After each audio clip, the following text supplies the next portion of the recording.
یہ معاشی طور پر، اور اسٹریٹجیکلی اس میں پھر ترکی، ملیشیا اور اب کسی حد تک سعودی عربیہ اور یو اے بھی شامل ہے، اور ایران بھی اس میں کسی حد تک شامل ہے۔ پاکستان بھی 50-50 ہے، ہم بھی لک ویسٹ سے تھوڑا سا لک ایسٹ کی طرف اب موو کر رہے ہیں، اور ہم بھی اپنے سارے انڈے مغرب کی باسکٹ میں نہیں ڈال رہے، بلکہ ہم نے اپنے بھی کچھ انڈے اب مشرق کی باسکٹ میں ڈالنا بھی شروع کیے، اور روس اور چین کو بھی ہم یہ اعتماد دے رہے ہیں کہ بھائی اسٹریٹجیکلی اور دفاعی اعتبار سے اس خطے کے امن اور استحکام کے لیے ہم اس تمام ممالک کے ساتھ اشتراک عمل کریں گے۔ شنگھائی کوآپریشن آرگنائزیشن کی سمٹ کا یہاں ہونا، اس کا کامیاب ہونا، اس میں روس کے وزیر اعظم کا آنا، چین کے وزیر اعظم کا آنا اور انڈیا کے وزیر خارجہ کا آنا، میں سمجھتا ہوں کہ کافی سے زیادہ اس بات کا اظہار کر رہا ہے کہ کسی اور ملک کو کسی دوسرے ملک میں کس کی حکومت ہے کس کی نہیں ہے، ظاہر ہے کہ ایک اسٹیبلشمنٹ ہے، ریاست ہے اور منتخب حکومت ہے، ان کے ساتھ مل کر کام کرنا ہے۔ یہ نہیں ہو سکتا کہ وہ آ کے کہیں کہ نہیں جی پہلے حکومت تبدیل کریں، پھر ہم جو $100 ملین کی سیویلین اور شاید $100 ملین کی عسکری امداد دے رہے ہیں وہ روک دیں گے، اور آپ دوبارہ ہاں دیکھیں یہ دباؤ ضرور رہتا ہے کہ انسانی حقوق کی پاسداری کی جائے، جو کہ شاید امریکہ میں بھی پاسداری اور یہ والی انسانی حقوق سے جو بات نکلتی ہے وہ یہ ہے کہ وہاں پر بانی پی ٹی آئی کی رہائی کا معاملہ ہو سکتا ہے، کیونکہ پی ٹی آئی اس خوش فہمی میں ضرور ہے کہ لطیف کھوسہ صاحب نے جیسے کہا بھی تھا کہ اگر ٹرمپ آ گئے تو بانی پی ٹی آئی کی رہائی ہو جائے گی، تو وہ ایٹ لیسٹ انسانی حقوق کی جہاں بنیادوں پر بات ہوگی تو پھر بانی پی ٹی آئی کی رہائی ممکن ہو سکتی ہے۔ دیکھیں اب یہ کیسے ہو سکتا ہے کہ پاکستان کا صدر، پاکستان کا وزیر اعظم، پاکستان کا chief of the army staff, Pakistan کے چیف جسٹس صاحبان، وہ تو اپنے ایک جو عمل ہے عدالتی اس کے ذریعے سے وہ چیزوں کو آگے بڑھائیں، چاہے اس کی سپیڈ سلو ہو سکتی ہے، اس میں حکومت کے بھی مفاد ہو سکتے ہیں، سیاسی جماعتیں ایک دوسرے کے ساتھ اس طرح کا سلوک اور رویہ رکھتی، کوئی نئی بات نہیں ہے، ماضی میں ایسا ہوا تھا، کئی لوگ پی ایم ایل این کے جو ہے وہ گرفتار ہوئے، جھوٹے الزامات لگائے گئے، قرآن اٹھائے گئے، ان پر حلف دیا گیا، وہ سارے مقدمات جھوٹے نکلے، پھر ایک عدالتی عمل سے جو ہے وہ انصاف کے تقاضے پورے ہوتے ہیں اور بہت سارے لوگوں کی رہائی ہو جاتی ہے۔ تو میں سمجھتا ہوں کہ اگر ٹرمپ کے آ جانے سے، اور لطیف کھوسہ جیسا سینئر وکیل بھی، سینئر قانون دان بھی اور قانون ساز بھی یہ بات کرے، افسوس ہوتا ہے یہ حوالہ دینا ہی نہیں چاہیے، انہیں کہنا ہی نہیں چاہیے، انہیں کہنا چاہیے کہ ہم اپنی جنگ خود لڑ رہے ہیں، ہمیں ڈونلڈ ٹرمپ کی مدد کی ضرورت نہیں ہے، ہمیں نہ جو بائیڈن کی مدد کی ضرورت، وہ تو اس بات کے خلاف رہے ہیں، وہ تو کہتے ہیں کہ وہ جو دکھا رہے تھے وہ کیا تھا، وہ سائفر وہ امریکہ سے آیا، اس وقت بھی تو مداخلت ہوئی تھی ان کے بقول، ایک طرف امریکہ کی مداخلت سے اپنی حکومت کے ہٹائے جانے کا رونا رو رہے ہیں، اور دوسری طرف ڈونلڈ ٹرمپ کے آنے سے خوشی کے شادیانے بجا رہے ہیں کہ ہم اب ان کے بانی ریلیز ہو جائیں گے۔ ایسا نہیں ہوتا کہ کوئی صدر فون کر کے کہے کہ میاں کل صبح عمران خان کو ریلیز کر دو، تو اس طرح ملک نہیں چلتے، اس طرح نظام نہیں چلتے۔ یہ بات گوہر علی جو ہیں وہ چیئرمین، انہیں بھی معلوم ہے، اسد قیصر کو بھی معلوم ہے، عامر ڈوگر کو بھی معلوم ہے، لطیف کھوسہ کو کہنا ہی نہیں چاہیے۔ اس کے یہ اثرات ضرور ہو سکتے ہیں کہ پاکستان کی حکومت کو، پاکستان کی اسٹیبلشمنٹ کو، عدلیہ کو، ہم سب کو اصولاً پوری دنیا میں اپنے انڈیکس کو بہتر کرنے کے لیے، چاہے وہ قانون اور انصاف کا عمل ہو، عدل اور انصاف کا عمل ہو، ہمارا عدالتی عمل ہو، ہمارا حکومتی جو گورننس ہے، شفافیت ہے، ٹرانسپیرنسی ہے، یہ ساری چیزوں میں ہمارے بیجا اخراجات، اس میں آسٹیریٹی ہونی چاہیے، پیسہ کہاں پر بچانا، جو ہمارے قرضہ جات ہیں، جو 10,000 ارب روپے کا قرضہ ہر سال ہمیں واپس کرنا ہے، اور جو کہ ہماری آمدنی بچتی ہے، صوبوں کو 8,000 دینے کے بعد 10,000 بچتی ہے، وہ قرضے میں دے دی۔ اب افواج پاکستان کا خرچہ، باقی اسلام آباد اور پورے ملک کی بیوروکریسی اور حکومت کے نظم و نسق کو چلانا، اور تعمیر و ترقی کا کام، ڈیولپمنٹ، یہ سارا کا سارا پھر ہم قرضہ لے کے کرتے ہیں۔ تو ہمیں یہ ساری چیزیں دیکھنی ہے، یا ہمیں یہ دیکھنا ہے کہ کس کو رہا کرنا ہے، کس کو نہیں کرنا، اور اگر کیا اس کے رہا کرنے سے کیا سارے قرضے یہ جتنے بھی یہ معاف ہو جائیں گے، جو بیرونی ہیں، جو اندرونی قرضے ہمارے بینکوں کے۔ دیکھیں بات یہ اتنی آسان تھوڑی ہے، یہ کہنا بھی نہیں چاہیے، مجھے تو لگتا ہے تو یہ قطعی غیر سیاسی بات ہے، غیر سیاسی غیر جمہوری رویہ ہے. اس کا مطلب آپ امریکہ کو کلین چٹ دے رہے ہیں کہ وہ انسانی حقوق کا اتنا بڑا علمبردار ہے. اور ٹرمپ جو کہ شاید ان کی کچھ باتیں عمران خان کی کچھ باتوں سے ملتی ہو یا وہ تھوڑا سا ذاتی طور پر عمران خان کو پسند کرتے ہو, تو اس کا مطلب آتے ہی جو ہے وہ یہ تبدیلی آ جائے گی. خوش فہمی ہے.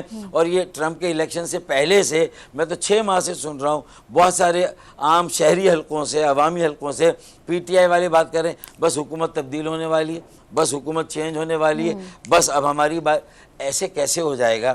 مطلب اس کی کوئی ریزن ہو, اس کی کوئی وجہ. ہاں یہ ہو سکتا ہے کہ وہ کسی اپرچونیٹی کو گریب کریں, سیز کریں اور کہیں کہ ہم مکالمہ کرنا چاہتے ہیں, بات کرنا چاہتے ہیں, اسٹیبلشمنٹ سے بھی کریں گے, منتخب حکومت سے بھی کریں گے اور ارلی الیکشن کی بات کریں. یہی پی ٹی آئی کے لیے سب سے بہتر وے آؤٹ ہے.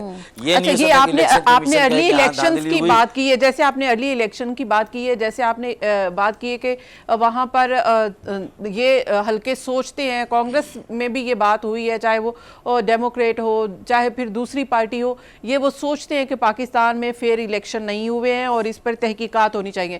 تو کیا پاکستان میں یہ کہا جا سکتا ہے کہ ایٹ لیسٹ اپنے الیکشن کے حوالے سے مطمئن کیا جائے, ان کو شفافیت کا جو ہے وہ کوئی بینچ بنا دیا جائے, کوئی جوڈیشل کمیشن بنا دیا جائے, اس کے اوپر کوئی تحقیقات کے لیے کہہ دیا جائے کہ تحقیقات ہونی چاہیے؟ دیکھیں بی اصل میں تو غیر جانبدار ادارہ تو پاکستان میں کوئی بھی نہیں رہا. ایک ادارہ دوسرے ادارے کے آمنے سامنے متصادم رہا. مقننہ عدلیہ کے سامنے کبھی عدلیہ ریاست یا اسٹیبلشمنٹ کے سامنے کبھی اسٹیبلشمنٹ مقننہ کے سامنے. تو پاکستان کی 70-75 سال کی ہسٹری رہی ہے اور اس میں بیچ میں 30 سال کے یا 35 سال کے 3 واضح مارشل لا فوجی حکومتیں رہیں. تو اس کے بعد مطلب آپ کیا سمجھتے ہیں کہ کوئی ادارہ ہے جو یہ طے کرے گا کہ یہ الیکشن شفاف تھے یا نہیں تھے؟ ٹریبیونل میں جیسے ہم گئے تھے تو ہمارے تو کیس ہی نہیں چلتے تھے. پی ٹی آئی کے تو معاملات جو انہوں نے چیلنج کیے الیکشن ٹریبیونل میں چل رہے ہیں, اور وہاں پر اگر وہ ٹائم بارڈ ہے تو وہ جو ہے وہ ڈسمس ہو رہے ہیں کیسز, یا ٹیکنیکل اس میں فلاز ہیں تو ڈسمس ہو رہے ہیں. اس کی میرٹ پہ تو ابھی بات آئے گی, اور آئے گی تو پھر طے ہوگا کہ ہاں یہ دھاندلی کے ثبوت دیے گئے. تو مطلب ایسا بھی نہیں ہے کہ اب آج ارلی الیکشن کی آپ نے کہا کہ پی ٹی آئی کو یہ سپورٹ کرتا ہے کہ ارلی الیکشن جی میں نے مشورہ دیا کہ پچھلے الیکشن میں اب لکیر پیٹنے سے کچھ حاصل نہیں ہوگا. اگر میری 8 یا 10 سیٹیں 2018 میں چھینی تھی پی ٹی آئی نے, تو پہلے اس بات کا اعتراف تو کریں کہ ہاں اس وقت جو تھے ہم فیوریٹ تھے تو ہمیں موقع مل گیا اور ہم نے آپ کی سیٹیں لے لی, اور اس مرتبہ شاید آپ فیوریٹ تھے تو شاید آپ نے ہماری سیٹیں لے لی, تو 2 گول سے مقابلہ برابر ہو گیا. تو بات کو یہاں ختم کریں, آگے بڑھیں, وے فارورڈ نکالیں. اب وے فارورڈ جو آپ نے بتایا ہے نا, وہ ظاہر ہے کہ آپ دور کی سوچتے ہیں. یہ میں نے ساری باتیں مثال دے کر گئی ہیں, مثال دے کر, ورنہ تو آئیں 2 سال کا وقفہ لیتے ہیں, کوئی بھی الیکشن نہ لڑیں, ساری حکومتیں ختم کریں کہ ایک بنگلہ دیش کی طرح ٹیکنوکریٹ حکومت. یہ مثالیں میں وے فارورڈ بنا دیں, اور 2 سال میں کمیشن یہ طے کریں ایمانداری سے کہ 2018 کا الیکشن فیئر فری تھا کیا 2024 کا الیکشن فیئر فری تھا. اگر دونوں الیکشن فیئر فری نہیں تھے تو پھر عمران خان کہے گے پرائم منسٹر تھے, پھر شہباز شریف کہے گے پرائم منسٹر. تو دیکھیں میرے خیال میں میں پیوں تو حلال اور تم پیو تو حرام, یہ نہیں چلے گا. مطلب یہ ہے کہ پھر اگر کوئی چیز حرام ہے تو سب کے لیے حرام ہے, کوئی چیز حلال ہے تو سب کے لیے حلال ہے. مطلب ایک پالیسی پہ تو آؤ نا. اگر جب نجم سیٹھی تھے الیکشن کمیشن کے میرے خیال میں کیئر ٹیکر چیف منسٹر تھے, پنجاب تھے, تو کہا تھا 4 پنکچر ہوئے تھے 2000, ہاں یاد ہے نا, 4 پنکچر ہوئے, بعد میں کہہ دیا کہ یہ سیاسی بیان ہے, جگہ جگہ پنکچر ہوئے, اور کہا کہ 4 حلقے کھولے. اچھا, اور جب ہماری جو سیٹیں چلی گئی 2018 میں تو ہم نے بھی کہا تھا 4 حلقے فاروق ستار کے, شیخ صلاح الدین کا, عبدالقادر خانزادہ کا اور خواجہ سہیل کا, 4 حلقے ہمارے بھی کھولتے. تو اس وقت نہیں کھولے, اپنے لیے 4 حلقے کھلوا رہے ہیں. تو بات تو یہ ہے نا کہ ان میں پھر آپ نے میری نظر میں تو تینوں بڑی پارٹیاں ایک جیسی ہو گئی. Status quo, adhocism, feudalism, land lords, وڈیرے, جاگیردار, پیسوں کی ریل پیل, اربوں روپے کے اشتہارات. تو people's party, P M L N اور پی ٹی آئی میں کیا فرق ہے؟ موروثی سیاست, وہی خاندانی سیاست. نوجوانوں کو استعمال کیا, نوجوانوں کو اس پہ لگا دیا سوشل میڈیا پہ, اور کتنے 35 سال سے کم عمر کے لوگ 2018 میں الیکٹ ہوئے.